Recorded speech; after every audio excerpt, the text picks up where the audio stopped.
We need a diverse group of people around us to keep the momentum going and to deliver on our purpose, right?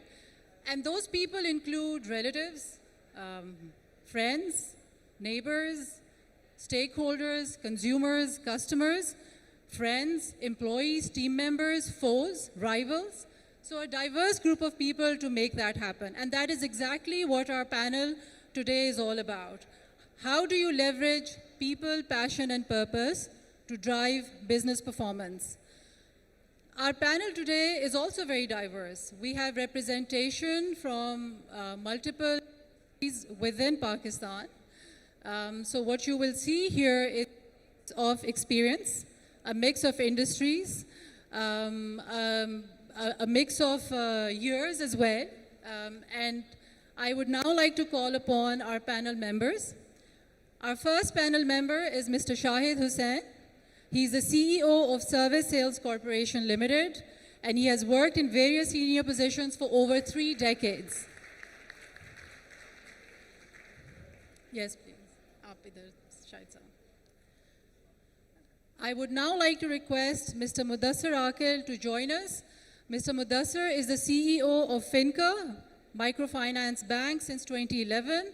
He has overseen the bank's turnaround, which has seen FINCA becoming one of the fastest growing microfinance banks in the country. Mr. Mudassir Aqil is a strong advocate of women's empowerment. And back in the day when he had a little bit of time, he was an avid rock climber as well. But, he doesn't do that anymore. Next is Mr. Ali Mukhtar. Mr. Ali Mukhtar is the founder and CEO of Fatma Ventures.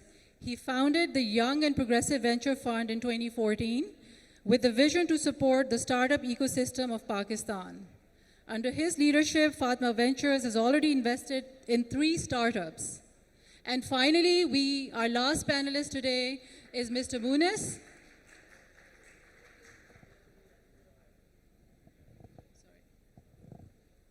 Mr. Monis Rehman is the chairman and CEO of Naseeb Networks. Monis launched Rosie.pk in 2006, which is today Pakistan's most powerful recruiting platform. He was number 6 in Forbes magazine list of 10 big hitting Asian businessmen under 50. So ladies and gentlemen, a big round of applause for our CEO panel.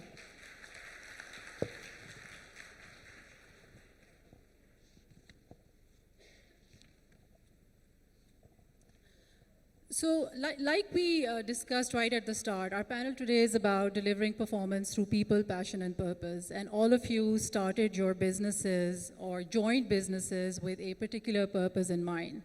So Shahid Saab, I'd like to start with you and ask you that why do you think purpose is important, and how were you able to stay true to your purpose over the years?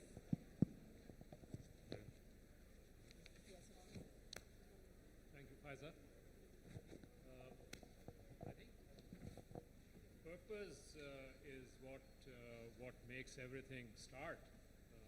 To start with, anybody depends what kind of business you start or what kind of career you have in front of you. And the choices depend on your own purpose in life. And then as you get immersed and be part of different organizations, then you have to be in a different role. And as the life moves on and you grow, not only just in terms of years, I have a very young colleague sitting here, but in responsibility, the purpose also keeps changing and taking a different light, so to speak. And it is that awareness that comes about with time, with growth, that keeps redefining your purpose of running a business or starting a new business or leading a team. Well, Shahid Saab mentioned an interesting point about redefining purpose. So Ali, I understand you have a small team. You mentioned that you have a team of 2 to 3 people, yet you work with a lot of people on the outside, and each of those, I guess, teams, the startups, have a purpose of their own. So in terms of working with such diverse purposes and trying to link it with, what you believe in, how does that work? So there are two questions. Okay. So there are two questions that you ask. One is purpose that I'm trying to find in entrepreneurs, and the other my own purpose. So I'll start with my own purpose. So it's extremely important that you start with an end goal in mind. For me personally, that end goal is when I came into work, I realized we have a population of 200 million people.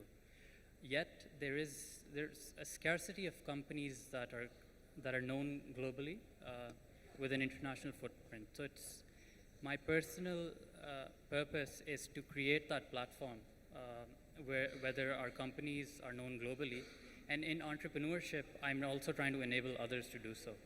So that's extremely important to me. In finding purpose, in how we pick entrepreneurs, at least 40% of weightage is given to entrepreneurs on defining their vision and their purpose. So that's how we select them and get them on board. Okay. You mentioned that it's very important to keep the end goal in mind. Mudassir, I remember once you and I had a conversation, and you mentioned how if organizations do not have a higher purpose, it is very difficult for them to have a sustained business performance. What would you like to tell us about that?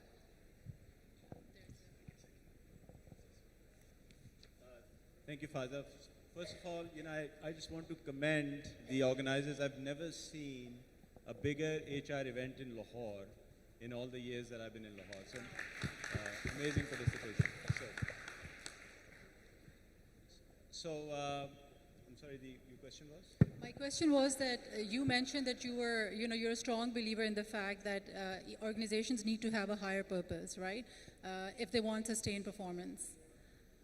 See, I think if the organization's goal is just to make money, then you're doomed, right? So there has to be a higher purpose, and there has to be a higher calling behind which all of the people can align themselves. Mm-hmm. So I'll give you an example. For instance, I don't know how many of you know that 200,000 years ago, there were really 7 species that were trying to compete for survival. Homo sapiens was only one of them. So we Homo sapiens was only one of them. Mm-hmm. And the reason why Homo sapiens were able to overpower the other 6 was because Homo sapiens had figured out that they had common beliefs and shared values that allowed more than one alpha male to live together in a group. So what was happening in the other species, that one alpha male would lead, and then every time there was a second alpha male, they would break into a second group. So Homo sapiens were much bigger groups with 60, 70 people sometimes, where the other ones were only 5 or 10. So this is survival through having a higher purpose is really in the human history. And it applies to individuals also, and it applies to organizations as well. Thank you very much. Monis, first of all, what brought you back to Pakistan? Because I was looking at your profile and you've spent a lot of time in the US. So there's definitely something that brought you back here. What was it? There's so much opportunity in Pakistan. And when I moved back in 2003, the opportunity was very clear. And at the same time, there was so much skepticism. And when you enter a market that's very skeptical of its own success with a lot of optimism, it gives you an unfair advantage to do well. So when I moved back to Pakistan in 2003, started our job site, rosie.pk, in a small room of my house. We had 3 other employees, and I didn't have a lot of cash at the time, and it was a sense of purpose that really drove the team and success. Now we have about 280 employees. And online hiring at that time was something that people would laugh at. We would go to meetings wearing suits and ties, and we'd say, we're building this online platform on the internet where you'll be able to hire, and we would get laughed out of meetings. Say, ye cheezein idhar nahi ho sakti. These happen outside. But there was such a strong kind of belief that this will happen, and it will transform lives, and it will make an impact on people. It will help them find more jobs, increase livelihood. It will help our enterprises grow faster by being able to match individuals with opportunity. So the credit goes to my team, and I've got a lot of my team here today that actually stuck with us. We weren't able to pay the best. We went through some very dark times. I didn't draw a salary for 3 years from the company. Wow. But that purpose has allowed us to succeed, and now, over 1 million people have found jobs through our platform right now. We service about 65,000 employers. And the most rewarding thing is that when I come to events like this, so at this event, I met 4 people who I spoke to, and they said they found their job through our platform on Rosie. And I think it's that sense of purpose that drives you through the dark times and allows you to break through walls and do things that people say you can't do and can't be done. In my previous life, when I was in corporate HR, I also recruited a lot of people through rosie.pk, for what it's worth. Excellent. What we said at start was that purpose and passion are definitely very important, but people is definitely the missing link. You cannot deliver on purpose and passion without the right kind of people in the right places. So Shahid Saab, your brand has been around for such a long time. My question to you is that over the years, what have you done to keep people's skills and capabilities relevant for a sustained performance of your brand? Ladies and gentlemen, today every 10th person in Pakistan wears a pair of service shoes. I think that requires a round of applause. Thank you. You see, the company started sometime in the mid-50s, and the only model that it had was Bata, which was an international giant. And so when you look at the market, you have to see at the opportunities, as Monis just mentioned. And the company saw a lot of opportunities, both in terms of manufacturing and distributing its products. Now, the skills at that time were not there in the country. We didn't have MBAs coming out of the local institutions or skilled footwear training. But our elders in the family heading the business, they had the foresight, and they went right into training the human resource, getting the best possible people to join the company. I remember our company had people from the first batch of IBA Karachi. We had people going to England to get training on footwear technology for year-long courses. And at that time, there was also a lot of nationalistic spirit behind the whole venture. We talked about purpose. And if I recollect some of our earlier advertisings, it used to say, service your national shoes, because Bata at that time was a multinational. They became incorporated in Pakistan much later.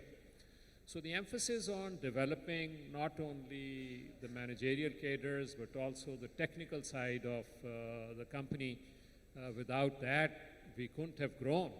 There was absolutely no way. So the importance is absolutely huge from whichever way you look at it. Thank you.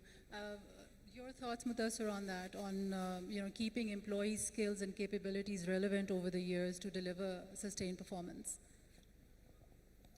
I think we are living now in an age where skills become outdated so quickly that there's a constant process of learning that needs to happen in an organization, especially in an organization like ours in the services industry, because we're not really producing any physical product for people to buy. It's really the service that we provide, and people need to see value in it.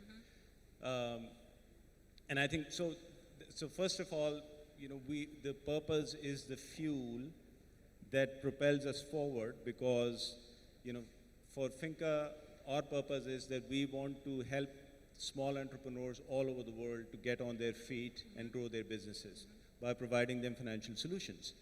So with this in mind, we are constantly looking on expanding. So FINCA started by one small agriculture loan in Latin America 30 years ago. Now it is operating in 21 countries. Then we are also at the same time looking at innovating. So we are consistently looking at all the new opportunities that open up in any country. For instance, in Pakistan, recently we have developed Pakistan's first truly digital mobile wallet by the name of SimSim. You guys will see we have a kiosk outside also, which coincidentally we have developed with a fintech that has been co-founded by Monis. Wow. Okay. FINCA. And so we are developing our people constantly to innovate, to sharpen their skills, and that's the only way forward.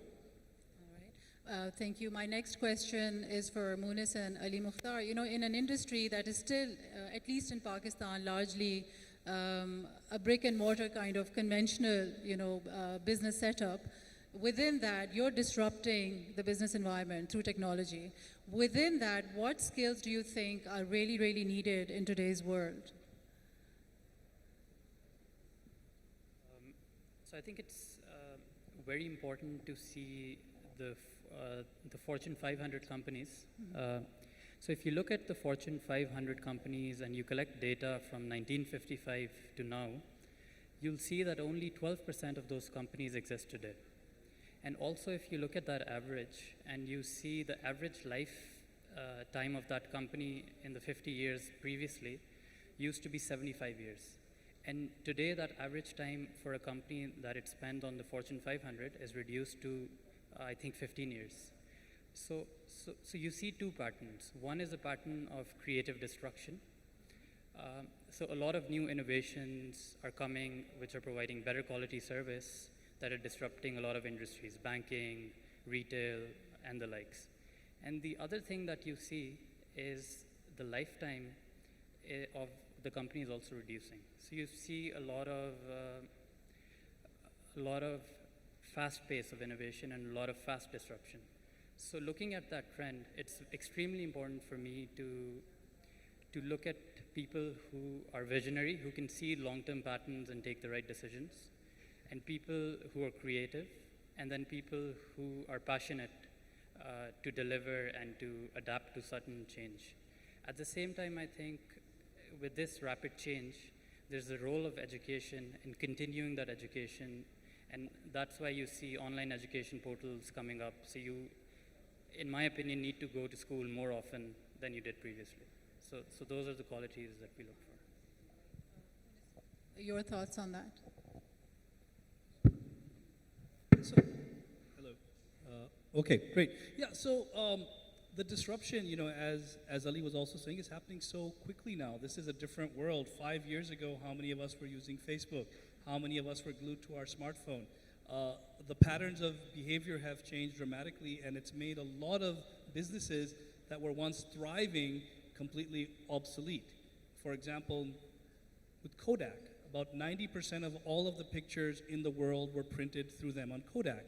And now that number has jumped to 0. It was a business that was massive and it's been transformed and it's no longer there. Then you look at a company like a Candy Crush. How many of you have played this game, Candy Crush? 6 months they reached mass adoption and usage. It's amazing, and they are earning a lot of money through it. So my point is that the skill sets and the people that are needed for the ventures that we're doing in the future to enable a disruption, it's a different DNA and a mindset. Now you're not going into a career for the next 50 years. You are changing your skill sets and your fields very, very fast and rapidly. And again, I was speaking to Ali about this. I'm also investing in new ideas and ventures and startups. And the number one thing you look for is people. It's not about the idea anymore. It's about the people who have that mindset to rapidly adopt their skill set and to learn the new trends. The idea is, frankly, it's not worth that much anymore. It used to be all about the idea. Oh my God, this person has this amazing idea and they're going to do this. It's going to change the world. Well, it's not about that idea. It's about the people behind the idea, their ability to innovate and ride the curve of change.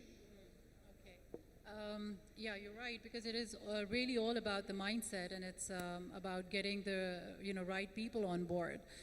And when you have the right people on board, there's ample research within management studies that suggests that there is a direct link between employee engagement and business performance. And that employee engagement is a function of alignment to your purpose, a sense of belongingness, growth opportunities, transparency of communication, so on and so forth. So Shahid Saab, my question to you is that in terms of creating alignment within the organization, what steps have you taken or your leadership team has taken to make sure that the purpose is understood not just within the boardroom, but across the organization?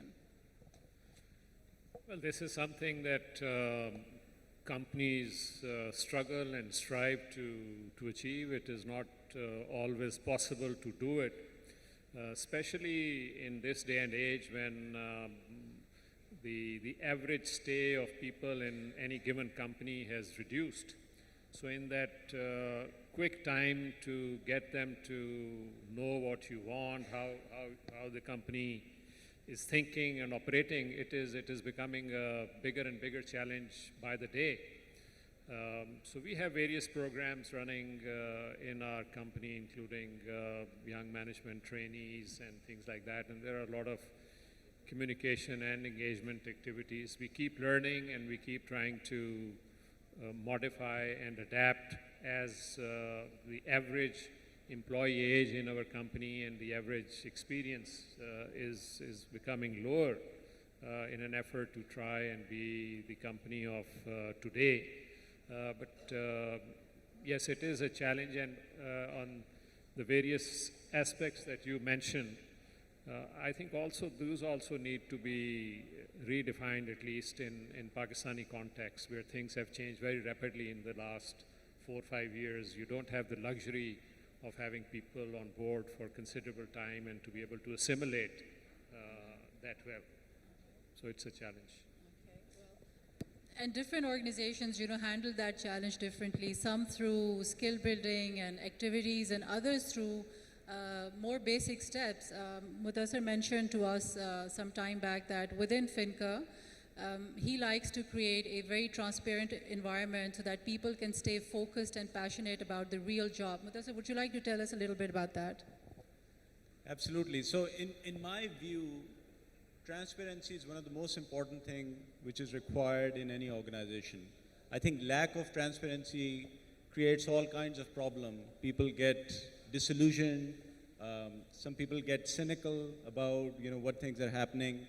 So we have made a concerted effort in terms of creating transparency from the top to the bottom of the organization. So it starts with sharing the performance of the organization on a quarterly basis with everyone. Then at the same time, I like to say that everyone at FINCA has a voice. So